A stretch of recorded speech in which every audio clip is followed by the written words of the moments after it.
Halo semuanya, Om Swastiastu. Perkenalkan, nama saya Ketut Sudarmawan. Saya dari kelas 3F dengan NIM 2311031130. Nah, di sini saya akan menjawab UAS yang diberikan oleh ibu dosen. Nah, adapun soal yang pertama itu pentingnya IPS dalam pendidikan. Nah, dari cerita kisah Fajar di Desa Nusantara, eh, dia memiliki program dan ada juga ide saya yang dapat saya tambahkan, di mana program yang dilakukan Fajar mencerminkan pentingnya ilmu pengetahuan sosial dalam menghubungkan teori dengan kehidupan nyata, seperti memahami lingkungan, keanekaragaman sosial, dan ekonomi lokal. Melalui pengajaran tentang topografi desa, koperasi, dan toleransi antar budaya, Fajar berhasil membuat pembelajaran lebih relevan dan berdampak bagi siswa. Nah, untuk memperkuat program tersebut, saya akan menambahkan beberapa kegiatan seperti lokakarya antar generasi untuk mendokumentasikan tradisi desa, proyek kolaboratif, dan penggunaan teknologi sederhana seperti peta digital. Nah, inisiatif ini dapat membudayakan siswa dan masyarakat untuk menjaga identitas budaya lokal sambil beradaptasi dengan perkembangan zaman. Nah, untuk soal yang kedua, yaitu hakikat dan ruang lingkup IPS.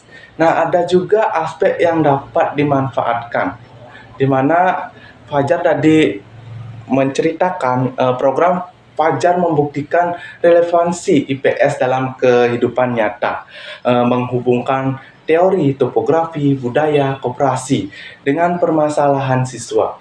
Nah, untuk menyempurnakan, integrasikan sejarah lokal seperti perjuangan nenek moyang dan dinamika global seperti perdagangan, teknologi modern, agar siswa memahami keseimbangan, kemajuan, dan pelestarian budaya.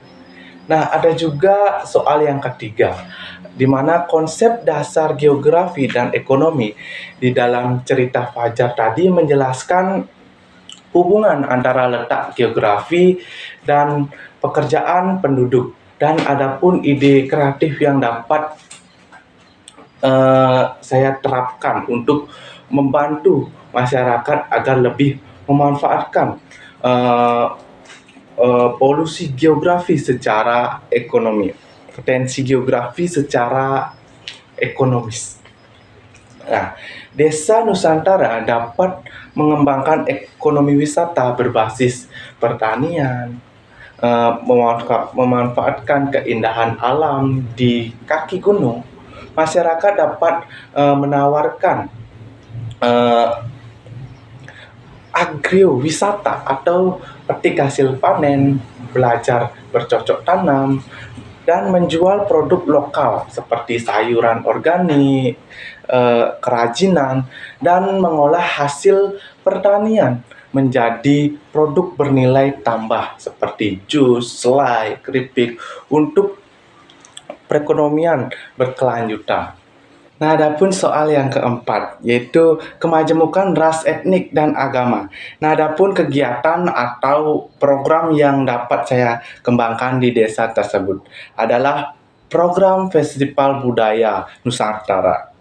Di desa Nusantara yang dimana dapat memperkuat toleransi dan kerjasama melalui pameran, seni, tarian, kuliner, dan cerita tradisional dari berbagai suku dan agama.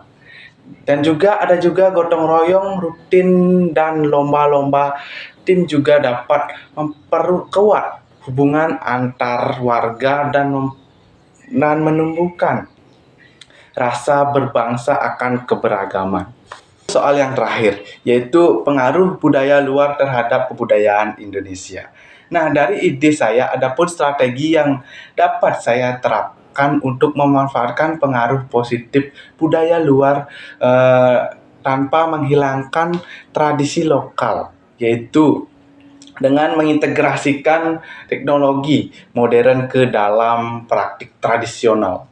Misalnya, teknologi dapat digunakan untuk meningkatkan efisiensi pertanian, seperti dengan menggunakan alat pertanian canggih. Selain itu, promosi tradisi melalui media sosial atau juga menyelenggarakan acara budaya rutin. Nah, dengan demikian, masyarakat dapat memanfaatkan kemajemukan teknologi tanpa mengorbankan nilai-nilai budaya lokal. Baik, sekian jawaban dari saya. Mohon maaf jika ada salah kata. Saya aturkan para Santi. Om Santi Santi Santi Om. Terima kasih.